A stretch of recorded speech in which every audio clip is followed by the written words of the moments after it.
See ya. Good to see you too. Come on in. Hi. Thanks for having me.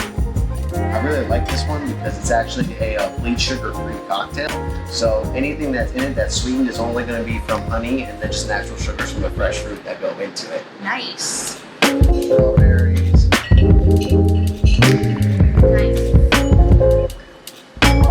Just want to blow it up a little bit so you get all kind of balance out the sweetness that you're getting from everything else.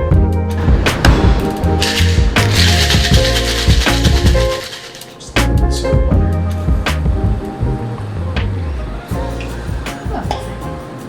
Let's garnish that. With some fresh berries. So pretty. Mixed berry sparkler. Thank you. Growing up in New York, what was that experience like? You were born in New York, right? Yeah, born and raised. Okay. So tell me about little Stefan, and then into your school days, and tell me about your parents. So your mom's an opera singer. Yes, my mother was a classical singer, and my father was a percussionist, and for a while a music manager. Oh, okay. It's funny because when listening to this book by Richard Feynman, he was a physicist, but he played the bongos. And for some reason, I mean, we know each other well, so you know how visual I am. And so for some reason, every time Richard Feynman would talk about playing the bongos, I thought about your dad. I don't know why John Dolbashian was always in my mind when thinking about this, this very intelligent, high education minded bongo player. That's hilarious. It's just, I don't know. I got that impression. That's really funny. I mean, he did play a lot of Armenian folk music as well in his life when he was doing a lot of playing at the time, and he had a doumbek, which is very, very similar to bongos in the sense that it's a lap drum and all with your hands. So that was definitely when I think of him as a drummer, that's the biggest image that I see in my head of him is with that. I mean, it's so interesting because that's the most humble form of music playing in my opinion that he did. He played for the New York Philharmonic, he played drum set for Earth, Wind and Fire, he did a whole wide range of things, but still when I think about him as a drummer, it's still the Armenian heritage and just the smile on his face when he would play with those guys and play the music of his culture. It was just a whole different kind of passion that you would see rather than some of the larger, more prestigious gigs, Yeah. Well, it's interesting for me, I guess it's because, and I think any New Yorker would agree with me, it's so many people have all these novelty ideas of New York and they have these grand, very, very grand views of what New York is. And for me, it was so ordinary and so everyday, so I didn't really think twice about it. And the more I leave New York, the more I'm thankful for any opportunity I had growing up and all of the resources that I had access to simply by living in New York, especially for someone who's passionate about the arts, compared to people who live in other more suburban areas who don't necessarily have access to as much theater, as much dance, as much art, as many museums. There's so much that I'm thankful for that New York was able to provide for me that was helpful to shape who I am now. And it's because of that I'm extra grateful when I can find opportunities outside of it, because it's really hard if you're not in a large metropolitan area and you're still trying to be in the arts in some way. So anytime I see someone who's trying to do it or is trying to be involved in something, I really am grateful and try to get to know that person, because it's not as easy to just look out and find someone who's trying to do it, whereas in New York, everybody's an artist, everybody's trying to be the next thing, So with all that resources comes so much competition and so many people with egos that it becomes really hard to find someone you can trust in the arts. Whether they're somewhere here, I have so many comrades that are in the arts in many different areas. And that's just not something I've ever been able to find while in the larger cities, because there's so much competition. Everyone's really trying to figure out what they can do for themselves, which I understand, and it's just a different kind of hustle. Yeah. Whereas the one thing I always say about Lakeland everybody's so encouraging and willing to collaborate and work on something. Everybody wants to see the next person succeed, and I really love that. I think that's what's been keeping me here and not going anywhere else, is that constant encouragement and support from the community itself. Yeah. For me, my high school days will always be unforgettable. I was very, very grateful to attend where I went, and the teachers and professors I had were the reason why I'm still doing what I'm doing now. I didn't have much of a conventional or ideal image for dance when I first started. Even now, I didn't have your typical body with crazy facility. I'm not a very tall gentleman, which for guys, they like him to be on the larger side, so he can impress all the women. But I didn't really fit into a lot of what's the typical mold for a dancer. But despite that, I was still surrounded by so many encouraging people while in that school. Not just the teachers, but the students as well. People were really, really supportive. If something didn't work out for you, they wanted you to try it again until you got it. Everyone really wanted people to improve, because no one just wanted to go up by themselves. It's no fun that way. You always need to have someone that constantly pushes you. So the fact that I was able to have that for 4 solid years of my teenage life, I think is pretty special. Well, and you have that drive too. You have that natural born drive, in the arts and with anything really. But since we're talking about the arts, there's a difference between someone who has a natural born ability and someone who just works their ass off at their craft, and you seem to be one of those people who just has that natural born. So I don't think there could have been anyone to tell you that you're not going to be a dancer, but it's really good that you were in an encouraging environment. How did you get into dancing in the first place? Well, that's actually a fantastic question. When I was like 5 or 6, my grandfather bought me a whole box set of the old Little Rascals VHS tapes. The old black and white ones from back in the day. And there are a lot of scenes that those kids were just doing tap dance. They had the full tuxedo and little top hats and little girls in dresses and doing the partnering. And I just fell in love with it watching the TV. I used to try to mimic it in front of the television.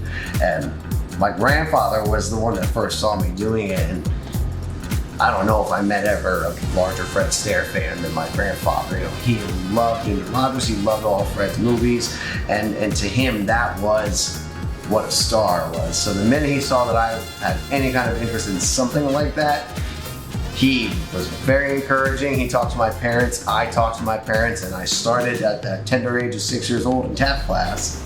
Now, how did you make your way from tap to ballet? Well, like any other random teenage boy, I was trying to figure out what I wanted to do and where my interests and priorities were. While I was doing dance and tap, growing up, I was also heavy into sports. I was heavy into martial arts, so anything physical I was always about. But it wasn't until I passed ballet class when I was about 13, 14 years old. When I was at Steps on Broadway, I was in the conservatory program for kids at the time there. And I remember passing this class and locking eyes with this one girl in that class. And I just fell in love with this ballerina instantly. My little 13-year-old self, my little heart was about to beat out of my chest. I thought she was an angel, the most beautiful thing I'd ever seen. And that very same night, I went home, looked my parents in the eye, and I was like, I really want to take ballet class. So Thursdays, it's at 6 o'clock. I knew exactly when. I need to do yes, this. I need this specific class, this specific teacher. And they were very. It was very surprising how they were like, okay. There wasn't any kind of like, are you sure? There wasn't any kind of like, well, I don't know. You maybe think about it. They were just like, okay. Yeah. So the next week I was in that class. Yeah. Immediately. Not just for your 13-year-old self, but for all the years of yourself. I think it's really fantastic that your parents encouraged dance for a boy. Of course, now I know that that the tide is changing and the conversation is changing, and that I hope that we get to the time where it's not even a question if a boy would take dance. I you know. It just taking the gender off of dance. I'm looking forward to that, and I think we are headed that direction. I think for so sure. too. It's come really far, and I'm really happy for how much progress we've made, and it makes me a lot more relieved and excited for any other young male that's looking to get into dance.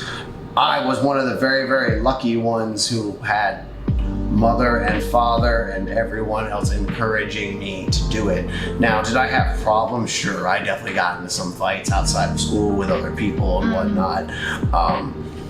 Did you? Were you picked on? Oh yeah, no, I definitely had problems. It was interesting, even at a place like LaGuardia, there were still people in other departments that would have issues with boys in dance, which I thought was very interesting, that even in a place like that, there could still be that kind of prejudice. So you think you're in a really safe environment, but even that you can still witness and deal with something that's more heartbreaking and let you feel you're not as welcome. Yeah. Which for any place that houses arts, I think is an unacceptable environment. Right. Agreed. So tell me about you in New York just prior to coming here. What was your life, your situation, and what was going on with you? I was actually, before I moved out here, it was actually probably a more darker part of my life, I would say. After graduating from high school, I attended SUNY Purchase for a year in the dance conservatory. It's a great school, it's a fantastic place. I don't think I should have gone where my older brother had graduated from. That definitely left with certain expectations and certain impressions when I first walked in. So decisions or choices that I would make that were not necessarily what he would do were looked at in a certain way and was voiced to me that is, I should be more like, so I was not really, that's where I really was starting to not feel confident in dance. I really started to think maybe I didn't have a place. It was even suggested to me to take off from dance and try the Peace Corps for a year or two and see what that works out. So, needless to say, I realized that it wasn't the environment for me. I also, because I was dealing with so many personal struggles with whether or not dance was really where I was supposed to be, regardless of how much I wanted that, those insecurities really crept up in my head, and I started turning to many forms of self-medication to get away with that. I was really heavy into cocaine for a long time at the time during that period, so that also led me to other horrible decisions as far as who I was hanging out with and who I was choosing to spend time with, who I was giving my priorities to, and it all just kept getting further and further and further away from dance. So, which that took me further from it as well, and that's when I really started to truly believe that dance doesn't want me. Not that I don't want to, but it doesn't want me. Yeah. So, when the thing that you've invested all of your time and energy into with this goal, and then you start to really think that it actually doesn't want you. Not you can be here, but you really don't belong with everyone else involved. That was probably the toughest feeling that I've had to deal with. Yeah. Which is interesting because I think that's a struggle that every artist has. I think we all have these insecurities about our craft. And it doesn't take much for that confidence to be shook. Yeah. Yep. So I've asked you before, you were an addict. Oh yes. Yeah. No, this was every day. It drove a huge wedge between me and my family, which that shit probably killed the most because no one had been more supportive or encouraging during the entire time, good and bad times that I was going through. And they knew something was wrong. But it wasn't until that night they actually approached me and like threw my stash in front of my face, and I'd never seen a look on them before like that. And to hurt the people that have led you to where you are the most, I really like forgave myself for doing that to them.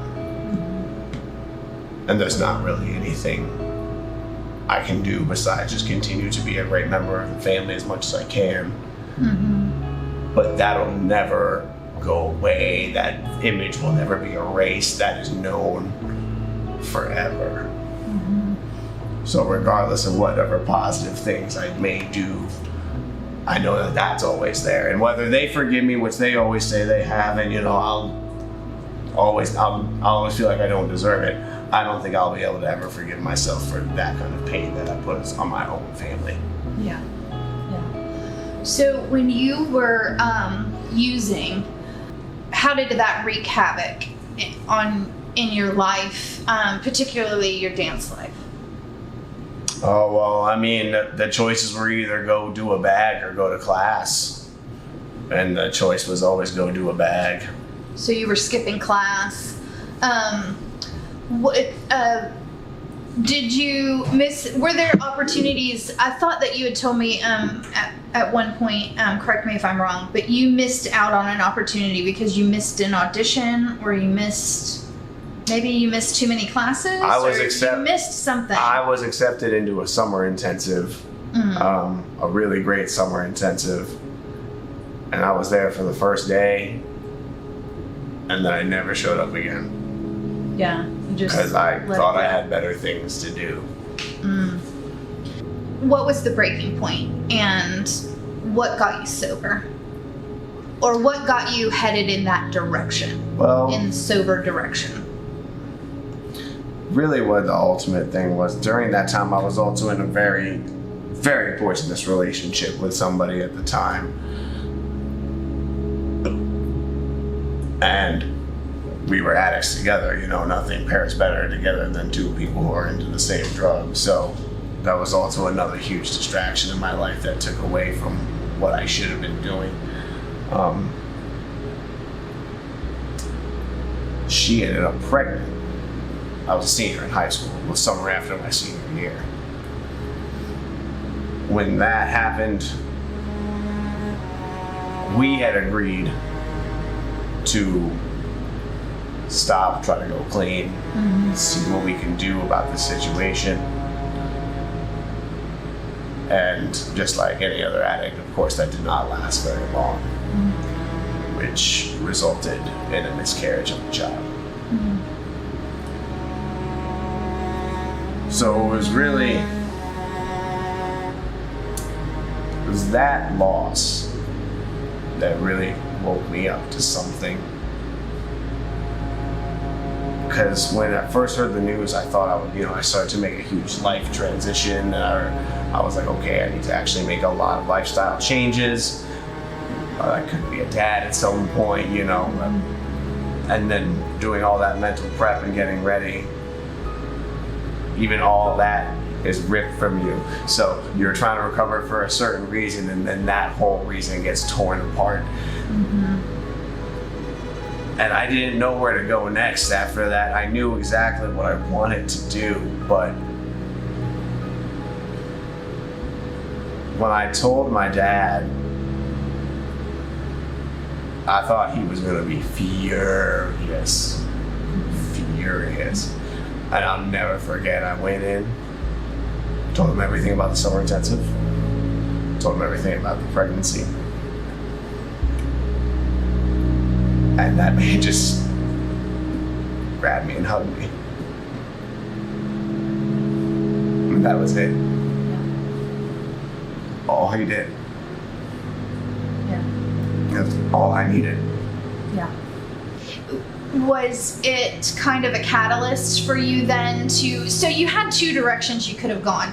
You could have gone, deeper into drugs and walked away from dance, or you get sober and clean and you go back to dance. Yeah. And that's what you did, right? Luckily, I did not have a choice in the matter. Shortly after that incident, it was the same summer. I was still in a place where I didn't quite know what I wanted to do. I knew I wanted to be better than what I was at the time, but I wasn't quite sure what direction that was in, and I was very confident at the time that it wasn't dance. Oh, okay. I was very confident because I was thinking about what else I might be able to do. You know, I was still 18. There were still a lot of choices that I could make as far as like other directions in life. And it wasn't until one morning that I ran into a teacher of mine, Sharon Wong, bless her soul, who was my teacher at the Alvin Ailey School, and coincidentally and luckily lived right around the corner from myself. So I bumped into her one morning as I think I was just going to a friend's house or something like that. And she asked what I was doing. I kind of explained to her a little bit of what, you know, where I was, and she asked how purchase was, and I explained to her how that didn't work out. And she asked what I was doing as far as dance, and I very honestly told her that, well, I don't really think I'm gonna keep doing that anymore. And she was like, there's an audition tomorrow morning, you have to go.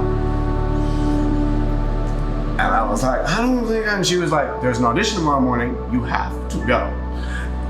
And again, I was like, well, I guess I'll think about it. She's like, if you don't go to this audition, I will never speak to you again. Yeah. So I told her, I was like, I'll give this one last shot. So the next morning was the audition for Florida Dance Theater. That is crazy. You've told me this story before, but I did not realize, or didn't remember at least, that divine appointment that you had with her the day before the audition. Yeah. And you've made up your mind not to do dance anymore, and then you run into her on the street. It was the weirdest thing. I still always say that Sharon Wong saved my life. Whether she knows it or not, and I try to tell her when I see her, but if it wasn't for her, I would not be where I am, and I have no idea what I would be doing, but I know that I wouldn't be happy. Yeah. Yeah.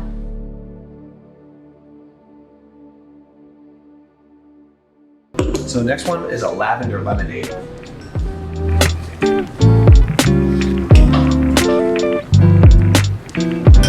And then we have a homemade lavender syrup. It sounds very intimidating. Also, imagine you could use essential oil, but... Topper is some ginger beer. Alright.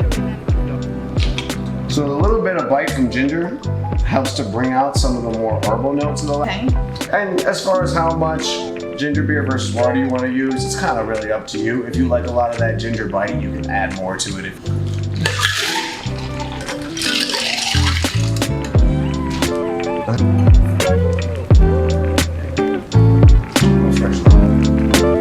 And that lavender is supposed to be very calming. Very calming. Cheers. Cheers. You moved to Lakeland and started working for Florida Dance Theater. And that was, so how did you start off with them? Well, I went that morning to the audition. I'll never forget the audition because it was a guy's audition. They were only looking for men at the time. And they were holding it at Ailey, so it was nice to be in familiar grounds where I trained, you know, because I went to the Ailey school growing up. So being somewhere that was familiar in a place that I felt safe, I think also helped my psyche when I first walked in. But I'll never forget, because I got there on the earlier side, so there was like 1 or 2 other guys there. And then maybe like 8 or 9 more came in as I was there, and each one of these guys was 6 feet tall, easily. Oh, wow. Each one. And I'm, 5'7" on a good day, you know? So instantly, in my head, I was like, shit, this is why I didn't want to do this, Right. Because I was just like, it's over already before it's begun. I really thought it wasn't going to do anything. And the audition began. And it was the first time that I had danced in a long time. It's not like I'd been taking class. It's not like I was hardcore in shape. It's not like I had been practicing a lot because I'd given up for the most part. But I just remember as soon as I started moving, I just felt this like jolt of adrenaline, energy, electricity, whatever you want to call it. But like, I just remember feeling it and just enjoying myself. It was like one of those cinematic moments where you're like in a crowded place and all of a sudden everything just disappears and you're just in darkness by yourself, you know? Yeah. It was one of those things where it's like, kind of like, I remember after I finished moving, it was kind of like I came to and was like, what happened? You know, Right. like, Yeah. it's almost like I went away. And they were like, okay, everybody, we'd like to talk to everyone individually. Thank you so much. So like, I just remember sitting and waiting and I was just like, I'm not gonna get this, but I had a pretty good time. Yeah. You know, like I was like, I'm gonna go home feeling okay because this was actually a pretty fun day. But I know that there's no chance that this is happening for me. So I was cool with it. I was completely okay with it. Because it was the first time that I felt good about myself while moving in months. In months. And they came and sat me down and I was like, you know, I was very prepared for the, you know, another rejection speech, you know, and they're like, so we think you have a lot of work to do and a lot of work to be done, but we think it would be fantastic if you do it as one of our trainees. And I was just like, yeah, okay, thank you.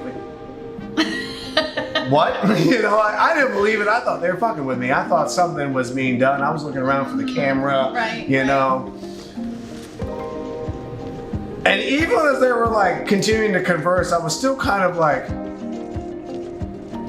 the whole time, you know, I felt so like, it was a complete out of body experience as the conversation was happening. Yeah, I was like, Florida? Like, you know, the concept of leaving New York didn't even occur to me.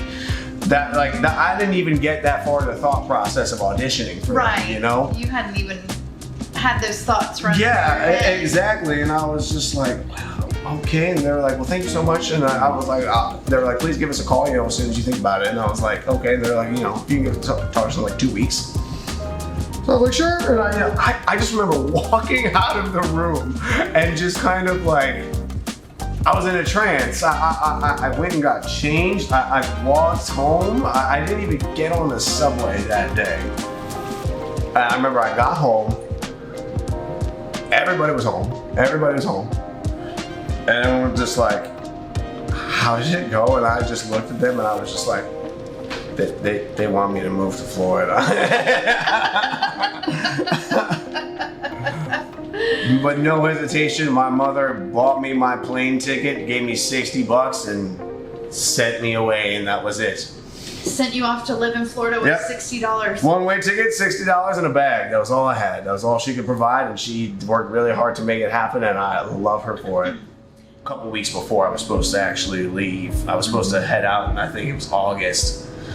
But Dad had gotten sick, and I explained to FFDT what was going on, and they were really, really generous about it, letting me extend to when I could come. So I made sure to stay in New York with Pops until he got out. He was home for a couple weeks, and I think it was the middle of October that I came down because I was trying to stay. Right. He wouldn't let me. No, I'll never, because he was bedridden still when he got home, and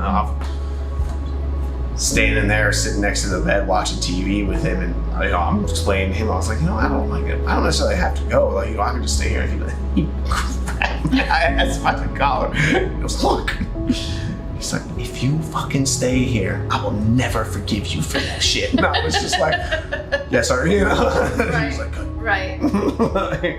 He needed you to get the heck out. Yeah. He was, my parents Go find yourself. always made sure that I felt that I could do anything. They always made sure that all of us, me and my brothers, they never let us lose faith in ourselves. I had a project going on at that time. And so knowing, of course, that I was coming here to talk to you today, I counted up the number of shows and performances, standalone performances that you and I have worked on together. Oh crap! How many is it? 25. Holy shit! Really? Yes. Easily the most I've done with anybody else. 25. And in my career as a director, I've done 50. So I've worked together half the of my career. Yes. Half of my career. Cheers! Cheers to half the ride. That's awesome. So we've got another cheers because, and I would not have known this had I not been preparing to come here today. But this very weekend is our 10th anniversary. This very weekend, 10 years ago, was the opening for All We Need Is Love. Did we know that when we scheduled this? No. Holy shit. I realized this last night. Now, if that's not full circle, I really do not know what is. That's insane. I brought you an anniversary gift. Oh, no, what? I brought you a 10-year anniversary gift. I got it at the Punk Rock Flea Market, actually. Ooh. And so there are a couple different reasons why I got you this gift. I love this. So I love this already. show the camera here. I love this. So you and I have done probably, well, maybe not quite half of those 25 performances, but a good chunk of those performances were Shakespeare shows that we did with my students. So that's why I got you this little skull. And then the plants, and we'll talk more about plants later, but I know that you and I both have recently found our green thumb. well, I don't know if mine is more of a brown thumb, but I know mine's not quite developed yet either. I'm working on it, but yes, definitely working on it. And they gave me this little fortune cookie, so we're gonna about to find out together? Our fortune. Yes, okay. We're both gonna pull on it. This is exciting. So that and I was here that in order for the fortune to come true, you have to eat the cookie. So if it's a bad fortune, I don't eat the cookie. Heard. I like only it. eat the cookie if it's a good fortune. I so let's like see. the philosophy. It's supposed to be something. It's probably going to be something weird. Pretty even break. Okay, here you read it. I read it. Yeah. Uh-oh.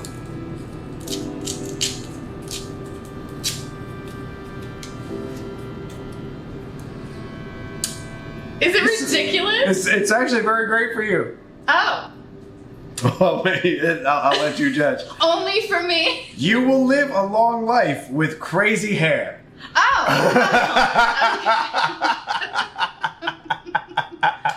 Well, here's to that. That can't get even better. Yeah, I mean this. Yeah. With my Geneva students, we had what was called the Shakespeare Council, and we would go on beach retreats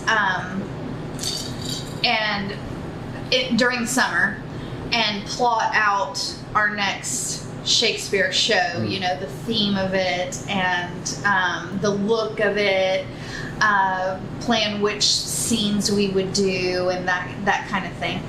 And I remember being on one of those beach trips with the students, and I got a call from you, and you never call me. Well, this was a late night phone call, wasn't it? No, it was not a late night. It was during the day, and as soon as I saw my phone ringing, I knew something was wrong. Oh no. So, tell me about August 4th, 2017. My least favorite day of the year. That's when Pop suddenly passed.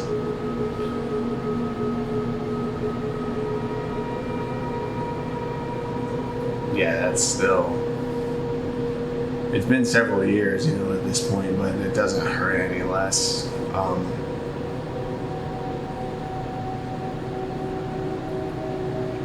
piece of me went with him for sure. I think a piece of everyone in my family. I mean, Dad was. I don't think anyone was more full of life than that man, especially everyone in our family. He constantly did everything he could to keep us smiling, even when he never wanted to. And if anyone had some tough days, it was my pops for sure, especially after he got sick. He was never physically the same. But his love of life just carried him through that, and he was doing so well, man. He was doing so well. He was getting better. He was finding things and purposes again after, after not being able to work or do anything for a while. You could tell that, like, my mom was really happy to have, the life of the partner in her life again, and see him energized and smiling and just fucking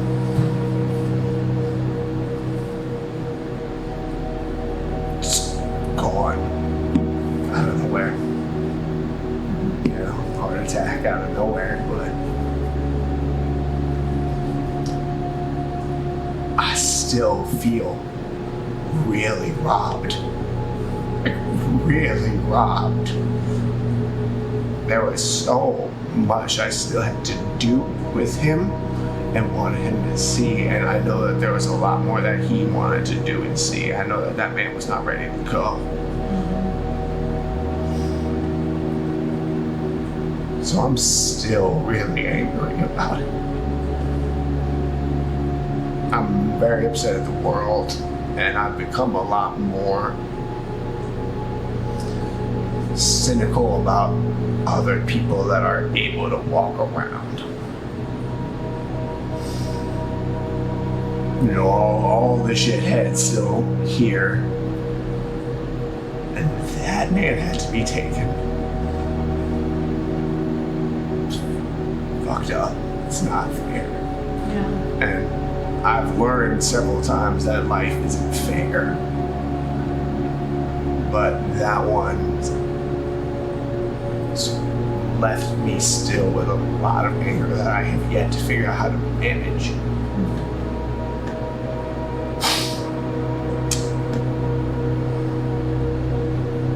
But the one thing that I do realize and probably learned from this experience, that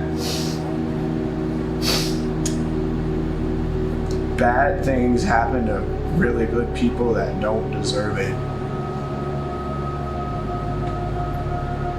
But good things also happen to people that don't deserve it. And I've received a lot of great things in my life that I definitely did not deserve.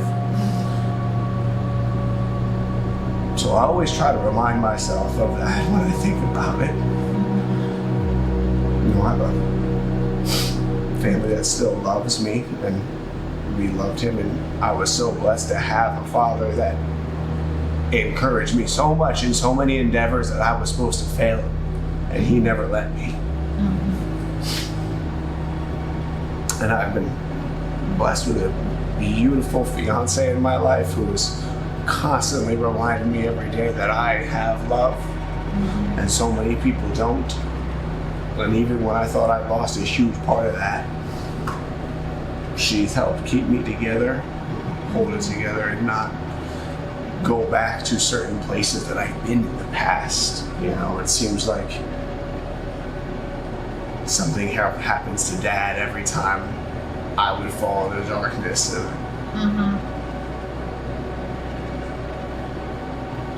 Don't know what I would do if I fell into that place again without him here now. Yeah. How has that impacted your art since then? Has it impacted? Has it influenced? I don't necessarily know if I would say it's influenced my creating, but it's definitely changed a lot of what I value and what I prioritize. And to me, time is the most precious commodity. I always, for the longest time, thought it was just money. For the longest time, I've been very money obsessed in the sense that that's what you need the most of. That's the most important thing to get, and that's what you need to invest the most in. since losing Dad, for me, it's just time. Yeah. And not just time for me, but time for people. I've been choosing to spend a lot more moments of my life with other human beings.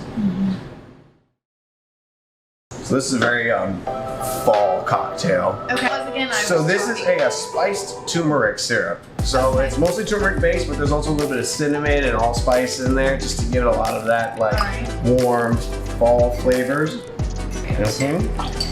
This is a crayon apple juice. And then a little bit of fresh lemon. And just a sprinkle of some ground nutmeg.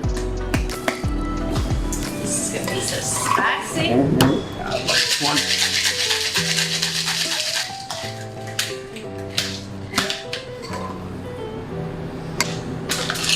I just love you as a dancer for this project.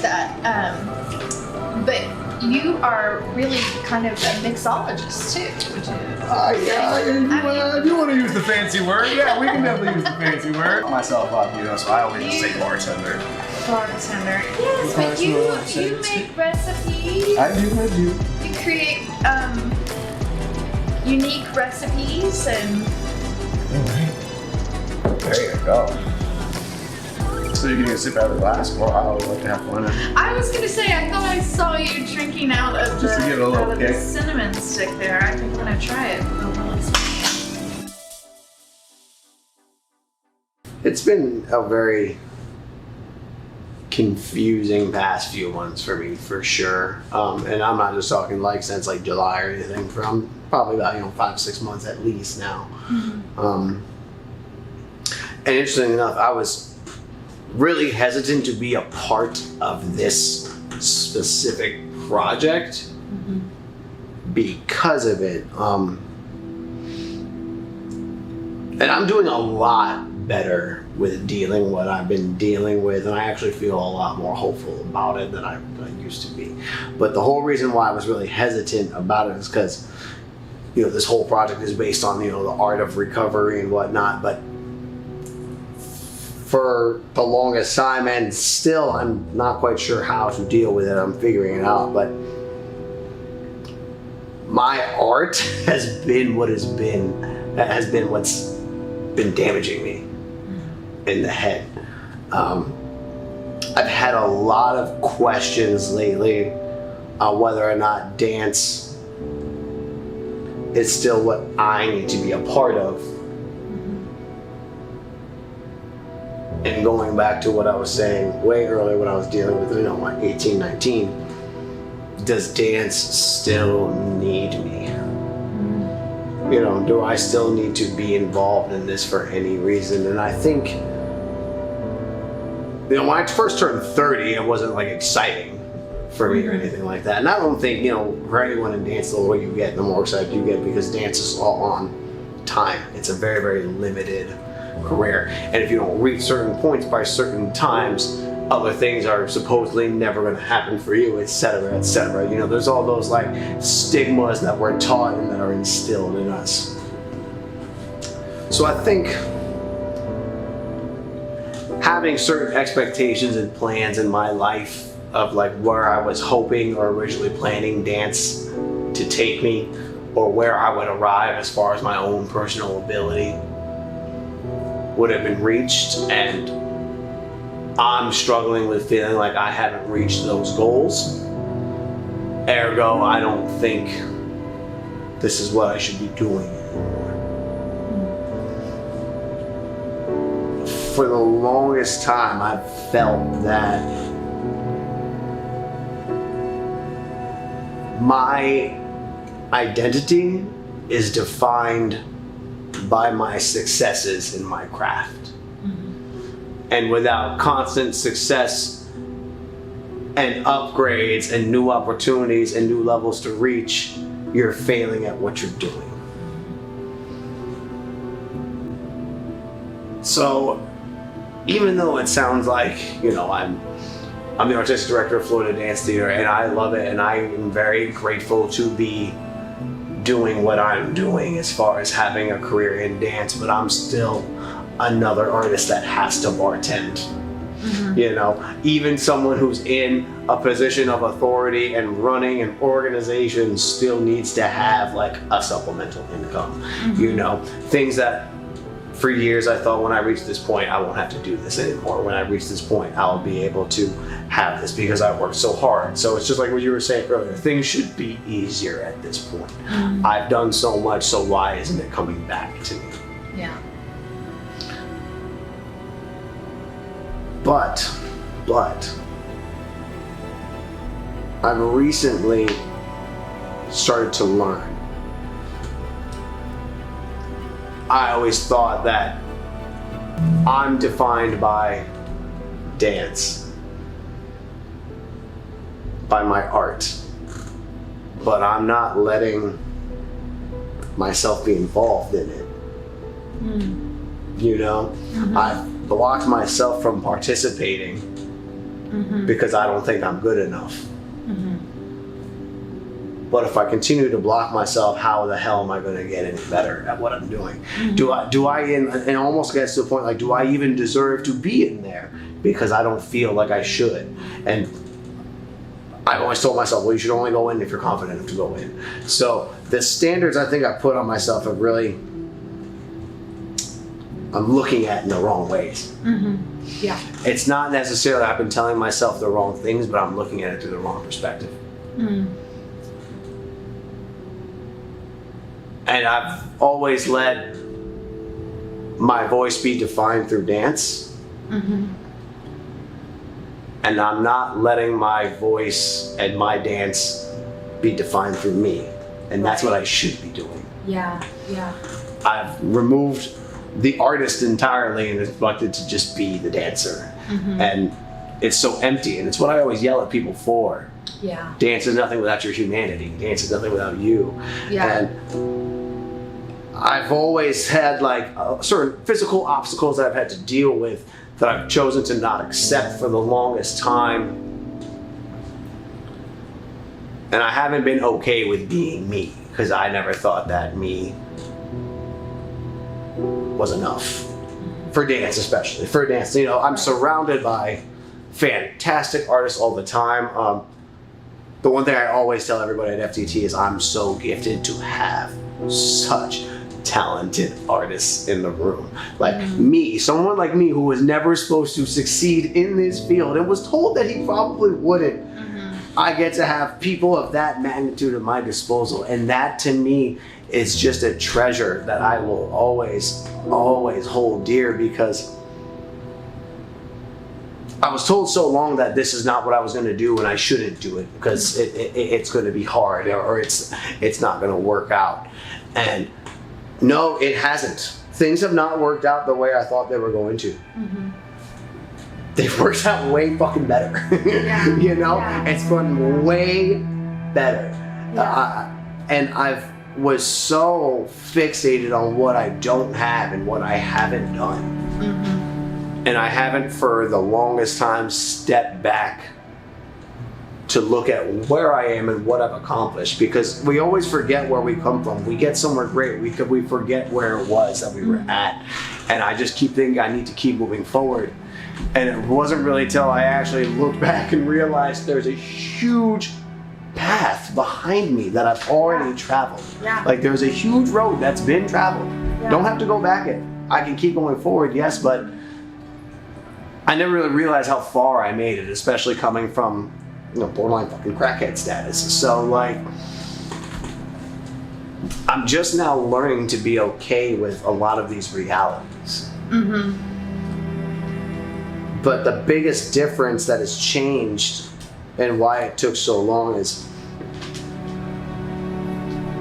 I always felt like this was something I had to like deal with myself. You know, I wasn't talking to Molly about this. I wasn't talking to Jermaine about any of it. I wasn't having this discussion with anybody, especially people in dance and anyone in artists, because especially when you're in like a position of power and people might know who you are, like you never want to feel like you can reveal any insecurities or troubles you're going through, because you think people are going to talk and be like, hey, he might be fucked, so there's an opportunity we can jump on. You know? But being that cynical about things actually held back me from being able to recover from any of it.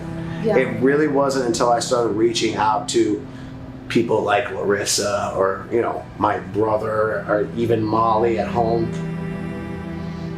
People who can actually understand. Yeah. Even though there's a fear in all of us for it, I think we'd find that there's a lot more help available to us and around us even than we realize. We never feel like we can go to other people to express these feelings because everyone always thinks that no one else is going to get it, no one's going to understand, nobody's me. And that's true, and everyone has their own stories. But that doesn't mean that there aren't people that are going to understand what's going on. And it wasn't until I reached out to all these resources who put a lot of different things into perspective for me and made me realize I've done way more than I really want to give myself credit for. Yeah. And I think just the underdog in me will always be hungry for more in this sense. But I'm trying to be a lot better about being generous to myself. Yeah.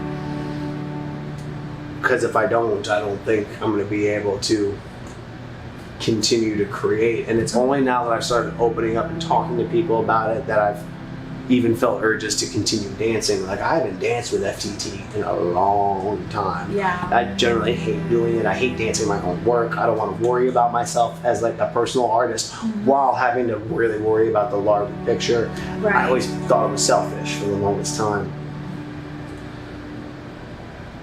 But, and only with the encouragement and suggestion of the dancers themselves am I starting to move again in the studio and with the dancers. Yeah. This season I've started doing a lot more moving and not just creating and being on one side of the room. I'm trying to be in as many different areas as possible.